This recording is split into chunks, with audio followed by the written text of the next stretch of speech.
So yesterday I planned to make another video discussing more thoughts and where I am with the three M's: marriage, motherhood, and mortgage. I'm stuck in Ghana during the global pandemic, so oh my God.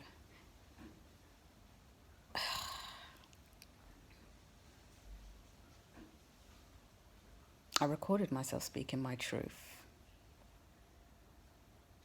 I was hesitant to publish my thoughts as I was experiencing life in Ghana during lockdown and global pandemic. I thought, I don't want to speak my truth with all these emotions if it's going to stop me from getting what I need to get out of here. So I'm just being as forefront as possible, and I thought, well, why should I wait until I get to UK to film and speak my truth or upload my thoughts of what in Ghana? Because I guess the more I speak my truth and the more I upload my truth during this global pandemic and during border closure and being stuck in Ghana without my necessaries to remain independent and to exercise my right to choice. I'm in Ghana, so I'm starting to realize a lot of things that I never knew about Ghana. And I realized that seeking knowledge in Ghana will lead to failure. I won't get knowledge in Ghana. So that's why I've decided to speak my truth and upload my truth whilst in Ghana. Originally, I was going to speak my truth and upload once I got to England for safety.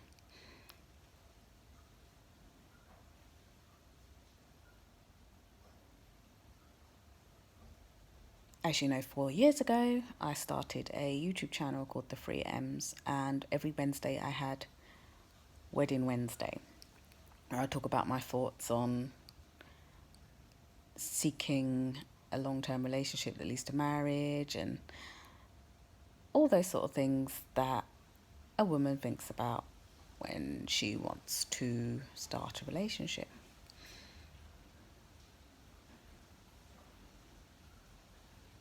And I was supposed to do something similar with regards to motherhood and marriage yesterday, but surprise, surprise, I was hit with lethargy. Fell asleep all day.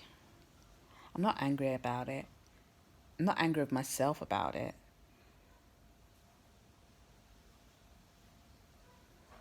Because it's just made me more determined to keep making plans and keep speaking my truth. Because it just keeps giving me more ammunition and more certainty in my decisions. And I've made a lot of decisions since Sunday to today on how I'm going to get to where I'm going to get. Success with marriage, motherhood, and mortgage. Oh, why do I do that? What is that about? I'm like doing a selfie video right now. What is that? My mouth feels kind of strange, so I guess when my brain is in pause, I end up, got to stop doing that. I think I'm getting better and better at filming myself in these vlogs. So, yeah, moving on, getting to the point. Wedding Wednesdays. I made a list of all the things I'm going to focus on when it comes to finding the right man. But I'm in the wrong place. So it's just been a whole lot of planning on my little handy iPhone, my iPod, and my notepads, writing down a plan of action. Oh, there goes the tongue again. On Friday, I'm going to make my way to an internet cafe so that I can continue to talk and upload. So, like I said, I've made a lot of plans and I'm going to be speaking my truth on it, but I just wanted to broadcast to everyone about the lethargy I was hit with. So that's why I couldn't film and discuss what I was thinking about with regards to motherhood. Because I can't really remember the sequence that I uploaded. I think it was Mondays, Wednesdays, and Fridays, and I think I blogged on a Saturday. So I'm going to keep that routine again. That's what I've decided to do. So it is Wednesday, and you can see I haven't got a lot to discuss about Wedding Wednesday because I'm in the wrong place to be thinking about a wedding or to be thinking about looking for a man to get married to and have children with and all that good stuff that life has to offer. So, how to get out of here and remain strong and confident in my decision to speak my truth no matter what happens and keep uploading the results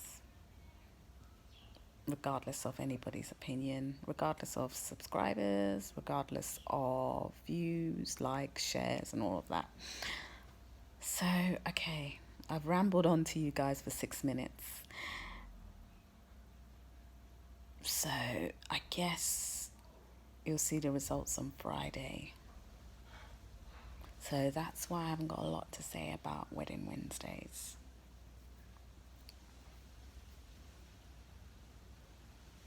Sad, I know. This global pandemic, eh? Okay, so like I said on Monday, I spoke my truth and recorded myself with some photos that were relevant to the global pandemic experience in Ghana. That I did not plan to have. It just happened on me. So, I've got to control this tongue. I have no idea why I keep doing that. So, okay, get ready to hear me speaking my truth on Monday.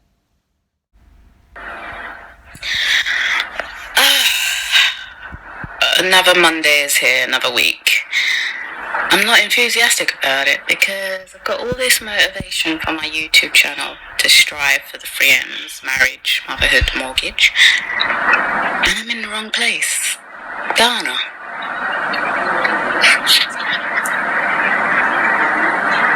I don't belong here. I don't speak the language, don't know the culture, don't know the tradition.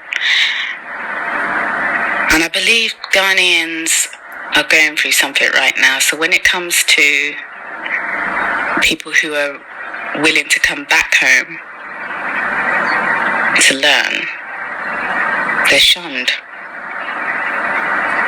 I feel shunned. So I think to myself, I'll never marry someone from this culture. I'd never have a child with someone from this culture.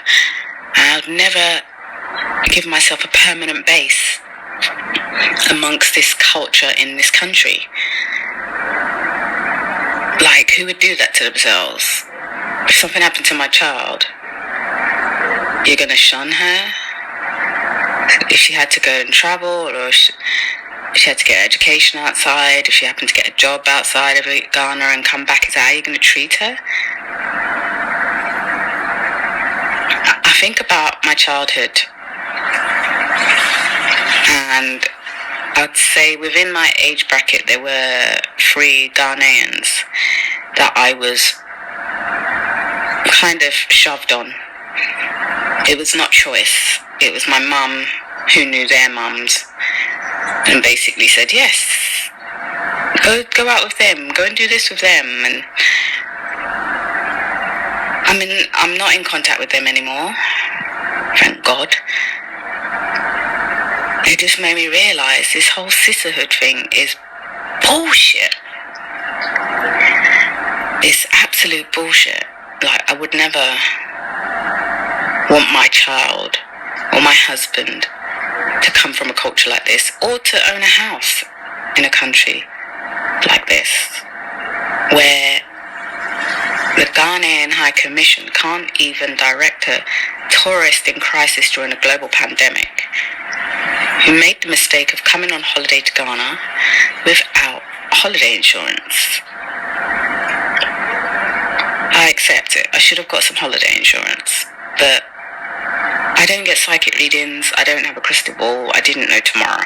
If I had known that there was a global pandemic such as coronavirus coming to Ghana in 2020, I wouldn't even be here. Like, I wouldn't be here. So that's what happened. Call it an excuse, call it a cop-out, call it what you want. But the only mistake I'd made was not getting travel insurance. And it makes me reflect on my mum's life. Like, how the hell did my mum and my auntie manage to cope with this? Like, this culture. And what have I experienced what? Like, how did they do it? It's such a shame that they were born here. I'm no longer proud of my Ghanaian lineage. I'm kind of embarrassed. I never thought I'd be embarrassed to say, yeah, my mum and dad were born in Ghana. Gosh. This is a new thing for me, being embarrassed about having parents from Ghana and experiencing Ghana for longer than 3 weeks as an adult. Like, the thought and the inspiration came to start charity to help British nationals or citizens who may have fallen on this kind of problem, border closure or being trafficked or being lied to about an opportunity or something, and ended up stranded, needing help. But I have to help myself first, you know? I have to learn how to get out of this before I help other Brits. Because when I think about when I've been in crisis in England, there's always been somewhere for me to go, someone to call, or an appointment to attend, you know? There's so much you can do. When I think about all the blessings we have in Great Britain, I understand why it's called Great Britain. I try to stay awake to do some brainstorming and work out like a plan of action for meeting an amazing man to get married to and have children with and share a house with. Own a house, shall I say. So what makes me happy is thinking about putting all the documentation and the evidence on YouTube. A place like social media, fantastic invention, shall I say, for someone like me. So it's made me think twice about discriminating and dating.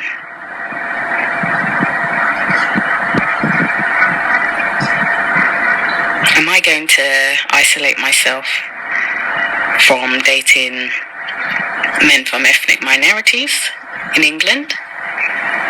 Or wherever I end up in the world, am I going to isolate certain continents and ethnicities because of my experience in Ghana?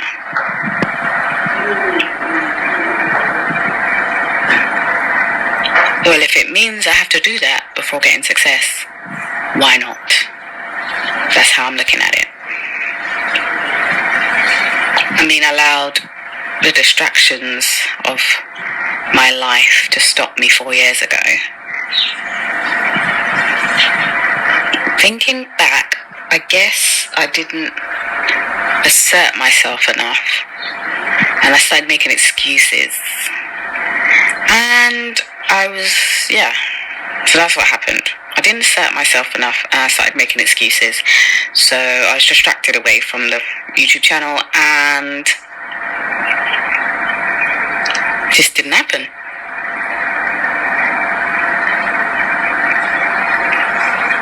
Very, very, very disappointed in myself for it, but now, wow.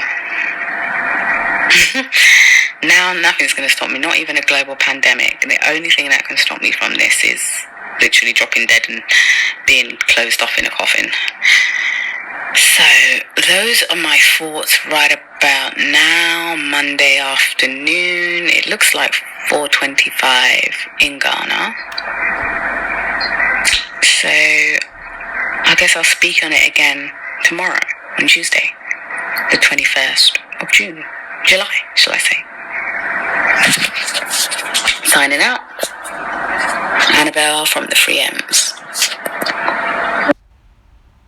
Hey, it's Friday. I didn't manage to film yesterday. The lethargy and the frozen feeling was just too much. I'm still in Ghana. I'm still not married. I'm still with no dependents, such as children. And I still don't own my own home in England. So, I'm in Ghana. Borders are closed. I've heard so many rumours about cancellations and dodgy people trying to say they can get you here, they can get you there, and it's all just trafficking. So I've been watching the news, German and French news, every day to stay in touch with what's going on out there. So basically, a few documentaries of people being trafficked. And I think the coronavirus and border closure is a perfect excuse for those type of people to traffic people. So I'm just trying to stay calm, trying to plan in my head, trying to get the process of getting unhelpful advice out of the equation of how to get married, how to get to motherhood, and how to own my own home in England, London, where I was born. So, let's talk about motherhood. I already said my experience here has just made me certain that I will not be marrying anyone from the Ghanaian culture. My experience for the last 2.5 years as a black British woman, that is also given me thoughts of discrimination, to discriminate against certain ethnicities and continents when it comes to dating. So I just want to give a shout out to the mothers who have been able to keep their child away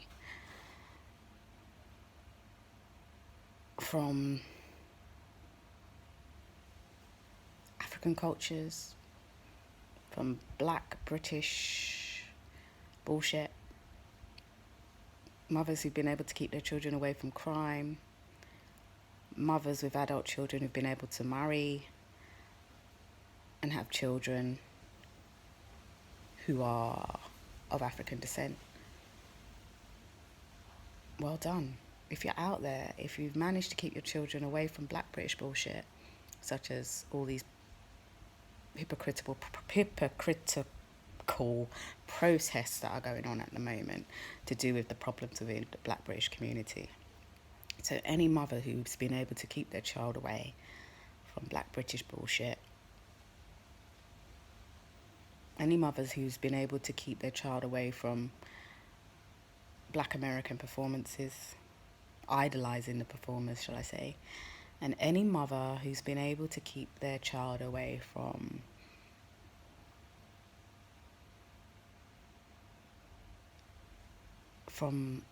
certain African mentalities, well done to you. Like, I can't wait to meet women who've been able to do that and just sit and talk to them to see how they did it. If they're willing, that would be amazing. Because I've made my decision based on the last 2.5 years of being in poor mental health, learning a little bit more about the Ghanaian mentality and the Ghanaian way of life at present, and looking at black American celebrities who have collaborated with Africa, such as Nigeria and Ghana. That's just opened my eyes to the type of things you expose your child to whilst their minds are growing and they're forming their own opinions and being comfortable and confident in themselves. And I think about my mother and my childhood and the things I idolized, the people that influenced me, the things I believed, all of that has contributed to where I am right now. And I pray that if I meet that amazing man, if I buy that amazing house, and if I experience in the if I experience the gift of motherhood, then wow. I pray that I'm able to stay away from those type of negative experiences from those groups within society. So yes, I've made a decision. It's okay to discriminate, because when I look back at my life, I wouldn't want that for my child. So here's looking at you guys. I'm just waiting for the right time to leave the house to go and access Wi-Fi, to check my emails, to send some more emails, write some more numbers down of some useful places, and ignore this inspiration that I'm getting of starting a charity to help people who've experienced the same sort of thing as me, who are experiencing post-traumatic stress disorder whilst not in the country where they were born. But like I said, I have to help myself first before I can even contemplate on helping anybody else who's experienced this. Because the more I think about how I got here, the more hatred I have for groups in society and categories in society. And that hatred is just having a negative effect on me. Like, I don't want to lose hair. Look at my hairline. I haven't even been able to relax my hair because of the paranoia of everything's for sale here, you know? Kitchens in the back. I've been watching reruns of an amazing show called America's Next Top Model. And this whole good hair, bad hair topic came up. And Miss J handled it very, very well. So, yeah, shout out and props. And that sounded very American, but shout out to all those people within my ethnicity and nationality who've been able to isolate their children from the bullshit. Okay. See you in a moment. I should be in VitaCaf where I can get Wi-Fi, as I don't have Wi-Fi here. Okay, so I'm in VitaCaf just trying to get some Wi-Fi access to communicate with my family back in London and also upload for the 3Ms. But surprise, surprise, there's no Wi-Fi in here today. So I'm going to go on a little hunt for Wi-Fi and then update you on the results of responses